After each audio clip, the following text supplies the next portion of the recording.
Viral होती एक कहानी। यह कहानी है इकरा हसन और इमरान प्रतापगढ़ी का, और आज हम लोग इस वीडियो में यही जानेंगे कि वायरल होती एक कहानी के पीछे क्या राज है। यह सब अचानक नहीं हुआ था। सोशल मीडिया पर चीजें अचानक वायरल होती जरूर हैं, लेकिन उनके पीछे अक्सर एक लंबा सन्नाटा छिपा होता है। ऐसा ही सन्नाटा उन तस्वीरों के पीछे भी था जिनमें इकरा हसन और इमरान प्रतापगढ़ी एक ही फ्रेम में दिखाई देने लगे। शुरुआत में किसी ने खास ध्यान नहीं दिया। एक तस्वीर आई, कुछ लोगों ने देखी, लाइक किया और आगे बढ़ गए। लेकिन कहानी यहीं खत्म नहीं हुई। एक शाम जब मोबाइल स्क्रीन पर उंगलियां बिना रुके ऊपर की ओर सरक रही थीं, तभी किसी ने एक तस्वीर पर ठहर कर देखा। तस्वीर में कोई बड़ी घटना नहीं थी, न कोई मंच, न कोई भाषण, बस दो चेहरे, एक ही माहौल और एक अजीब सी शांति। उस शांति ने सवाल खड़े कर दिए। सवाल अक्सर शब्दों से नहीं,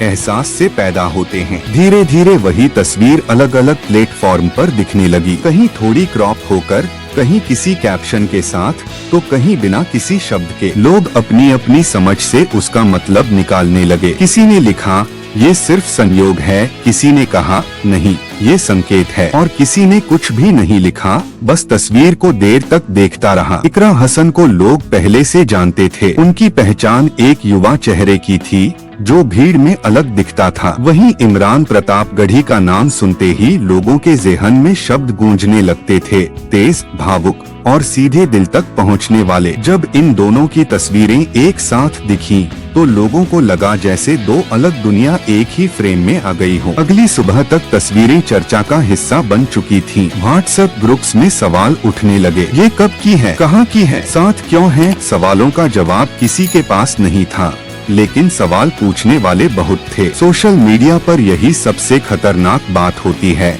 जब सवाल तेज हों और जवाब चुप। एक कॉलेज कैंपस में कुछ छात्र मोबाइल स्क्रीन पर झुके बैठे थे। कोई तस्वीर दिखा रहा था, कोई पुरानी पोस्ट निकाल रहा था। बहस तेज नहीं थी, लेकिन गहरी थी। एक छात्र बोला, हम इन्हें साथ इसलिए देख रहे हैं क्योंकि हमें कुछ नया चाहिए। उसकी दोस्त ने कहा, या शायद इसलिए क्योंकि हमें भरोसा चाहिए। दिन बीतते गए और तस्वीरें बढ़ती गईं। हर नई तस्वीर के साथ कहानी और लंबी होती गई। किसी ने पुरानी वीडियो क्लिप जोड़ दी, किसी ने बयान का एक हिस्सा काटकर लगा दिया। अब यह सिर्फ तस्वीरों की बात नहीं रही थी, यह एक नैरेटिव बन चुका था। लोग उसी नैरेटिव के भीतर सच ढूंढने लगे थे। एक शाम टीवी पर बहस चल रही थी। स्क्रीन पर तस्वीरें बार बार दिखाई जा रही थीं। एंकर सवाल पूछ रहा था, पैनल जवाब दे रहा था, लेकिन असली जवाब कहीं और था, लोगों के मन में। वे जवाब खुद गढ़ रहे थे, अपने अनुभवों से, अपने डर से, अपनी उम्मीदों से। इसी बीच एक तस्वीर ने सबसे ज्यादा ध्यान खींचा। तस्वीर साधारण थी, लेकिन उसमें कुछ ऐसा था जो रुकने पर मजबूर करता था। शायद वह नजर थी, या वह दूरी जो पास होते हुए भी बनी हुई थी। लोगों ने उस तस्वीर पर सबसे ज्यादा बातें की। कुछ ने उसे रिश्ते का नाम दिया, कुछ ने सियासत का, और कुछ ने समाज का आईना कहा। असल में लोग तस्वीरें नहीं देख रहे थे, वे अपने समय को देख रहे थे। वे यह समझना चाहते थे कि क्या अब भी सार्वजनिक जीवन में इंसानी रिश्तों के लिए जगह है, या सब कुछ सिर्फ रणनीति है। इकरा हसन और इमरान प्रतापगढ़ी की तस्वीरें इस सवाल की प्रतीक बन गई थीं। रात गहराती गई, लेकिन स्क्रीन बुझी नहीं। हर नई पोस्ट के साथ कहानी नया मोड़ ले रही थी। कोई इसे बढ़ा रहा था, कोई इसे तोड़ने की कोशिश कर रहा था, लेकिन कहानी अब किसी एक के हाथ में नहीं थी, यह लोगों की हो चुकी थी। और जब कहानी लोगों की हो जाती है, तब वह सिर्फ सच या झूठ नहीं रहती, वह भावना बन जाती है। यही वजह थी कि सोशल मीडिया पर वायरल होती उन तस्वीरों ने सिर्फ चेहरों को नहीं, सवालों को भी जोड़ दिया था। सवाल जो हर स्क्रॉल के साथ और गहरे होते जा रहे थे। कहानी अभी शुरू हुई थी, तस्वीरों का शोर अभी थमा नहीं था। तस्वीरों का शोर जैसे जैसे बढ़ता गया, वैसे वैसे लोगों की बेचैनी भी आकार लेने लगी। अब बात सिर्फ एक दो फ्रेम तक सीमित नहीं रही थी। हर दिन कोई न कोई पुरानी तस्वीर सामने आ जाती, जैसे समय की अलमारी से अचानक कोई पन्ना गिर पड़ा हो। लोग उन पन्नों को उठाकर देखने लगे, उन्हें जोड़ने लगे और फिर उनसे अपनी अपनी कहानी बनाने लगे। एक तस्वीर में वे किसी कार्यक्रम के बाद बाहर निकलते दिखे, न कोई मुस्कान ज्यादा, न कोई दूरी ज्यादा, लेकिन लोगों ने उस तस्वीर को रोककर देखा, जूम किया और फिर अपनी व्याख्या जोड़ दी। किसी ने कहा, देखो कितनी सहजता है। किसी ने कहा, ये तो बस औपचारिकता है। औपचारिकता और सहजता के बीच की महीन रेखा पर ही पूरी बहस टिकी हुई थी। इसी बीच सोशल मीडिया पर कुछ अकाउंट्स ने तस्वीरों को क्रम में लगाना शुरू कर दिया। तारीखें जोड़ी गयी,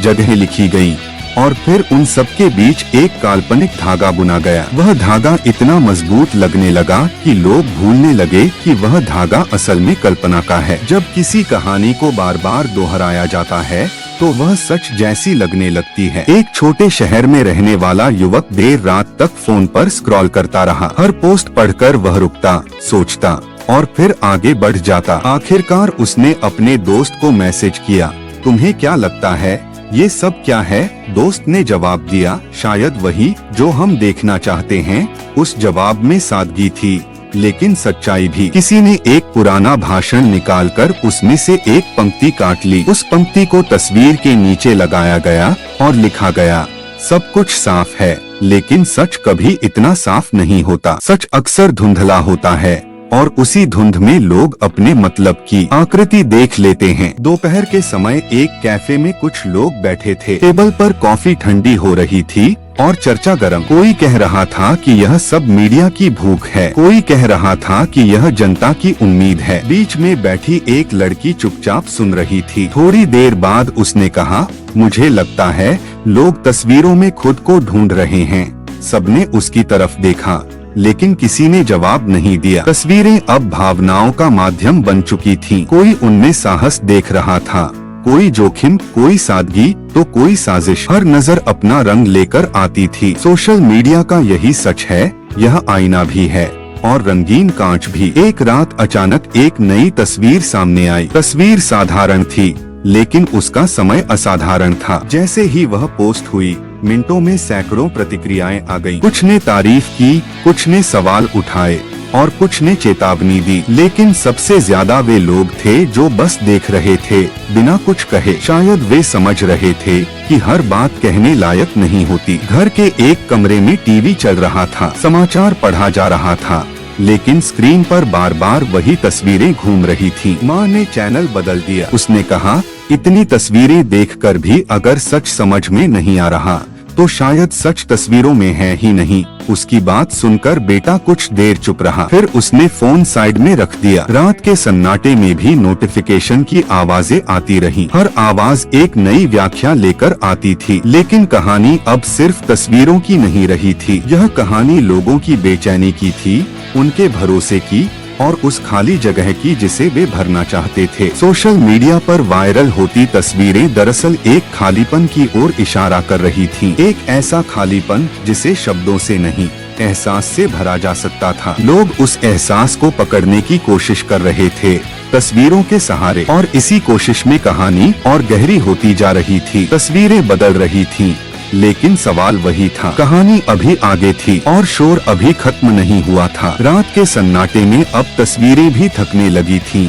लेकिन लोगों की सोच नहीं। जैसे किसी ने मन के भीतर एक दिया जला दिया हो जो हवा में भी बुझने को तैयार नहीं था। अगली सुबह फिर वही सिलसिला शुरू हुआ। नई पोस्ट, पुराने स्क्रीनशॉट और उनसे निकलती नई नई धारणाएं। लोग अब सिर्फ सवाल नहीं पूछ रहे थे, वे जवाबों के साथ बहस भी कर रहे थे। एक अखबार के डिजिटल पन्ने पर तस्वीरें फिर से उभरी। इस बार शब्दों का चयन अलग था लेकिन भाव वही। किसी ने लिखा, वायरल तस्वीरें और उनके मायने। किसी ने कहा, सोशल मीडिया की बनाई हुई कहानी। लेकिन कहानी इन दोनों से बड़ी हो चुकी थी। यह अब लोगों के भीतर चल रही बातचीत थी। एक सरकारी दफ्तर के बाहर कुछ लोग लाइन में खड़े थे। मोबाइल नेटवर्क कमजोर था लेकिन चर्चा मजबूत। कोई बोला, आजकल एक फोटो भी बयान बन जाती है। दूसरा बोला, बयान नहीं, भरोसा। भरोसा शब्द सुनकर पास खड़ा आदमी चुप हो गया। शायद उसने पहली बार महसूस किया कि भरोसा अब शब्दों से नहीं, संकेतों से बन रहा है। दोपहर में एक वीडियो क्लिप फिर वायरल हुई। क्लिप छोटी थी, आवाज धीमी लेकिन असर गहरा। लोगों ने उसे बार बार देखा। किसी ने कहा, देखो ये तो साफ है। किसी ने कहा, इतना साफ नहीं। साफ और धुंधले के बीच की यह लड़ाई अब आदत बन चुकी थी। हर कोई अपनी सच्चाई लेकर मैदान में उतर रहा था। एक लाइब्रेरी में बैठा छात्र किताबों के बीच फोन छुपाकर देख रहा था। उसने तस्वीरों को एक एक कर स्क्रॉल किया और फिर फोन बंद कर दिया। किताब खोलते हुए उसने सोचा, क्या हम अब कहानियाँ पढ़ते हैं या खुद कहानी बन जाते हैं। उसके चेहरे पर हल्की मुस्कान आई, लेकिन आंखों में उलझन भी थी। शाम ढलते ढलते सोशल मीडिया का लहजा बदलने लगा। कुछ लोग अब थक गए थे। वे लिख रहे थे, हर बात को इतना बड़ा मत बनाओ, लेकिन उसी के नीचे कोई जवाब दे रहा था, बड़ी नहीं बनाओगे तो समझ कैसे आएगी। समझ और थकान के बीच यह बहस बिना रुके चलती रही। एक घर में दादी पोती बैठी थी। पोती ने तस्वीर दिखाते हुए पूछा, दादी आपको क्या लगता है। दादी ने चश्मा ठीक किया, तस्वीर को ध्यान से देखा और कहा, तस्वीरें सच नहीं बताती, लेकिन सच को छुपाती भी नहीं। पोती कुछ देर सोचती रही। उसे लगा जैसे किसी ने उसके सवाल को और बड़ा कर दिया हो। रात फिर लौट आई। इस बार स्क्रीन की रोशनी पहले से तेज थी, लेकिन आंखों की चमक कम। लोग अब महसूस करने लगे थे कि वे एक कहानी के भीतर फंस चुके हैं। कहानी जिसे उन्होंने खुद आगे बढ़ाया था। हर शेयर, हर कमेंट, हर बहस उस कहानी में एक नया पन्ना जोड़ रही थी। कहीं कोई यह कह रहा था कि यह सब एक दौर का आईना है। कहीं कोई कह रहा था कि यह बस समय की बर्बादी है। लेकिन सच यह था कि तस्वीरों ने लोगों को रोक लिया था, रुककर सोचने पर मजबूर कर दिया था। और आज के समय में रुकना सबसे मुश्किल काम है। आधी रात के बाद शोर कुछ कम हुआ। नोटिफिकेशन की आवाजें धीमी पड़ने लगी, लेकिन मन के भीतर चल रही बातचीत अभी भी जारी थी। लोग अब समझने लगे थे कि यह कहानी किसी एक निष्कर्ष पर नहीं पहुंचेगी। यह चलती रहेगी, बदलती रहेगी, ठीक वैसे ही जैसे तस्वीरें बदलती हैं। सोशल मीडिया पर वायरल होती वे तस्वीरें अब एक सवाल बन चुकी थीं, हम क्या देख रहे हैं और क्यों देख रहे हैं। शायद जवाब तस्वीरों में नहीं था, बल्कि देखने वालों की आंखों में था। कहानी यहीं नहीं रुकी, वह अब लोगों के भीतर उतर चुकी थी।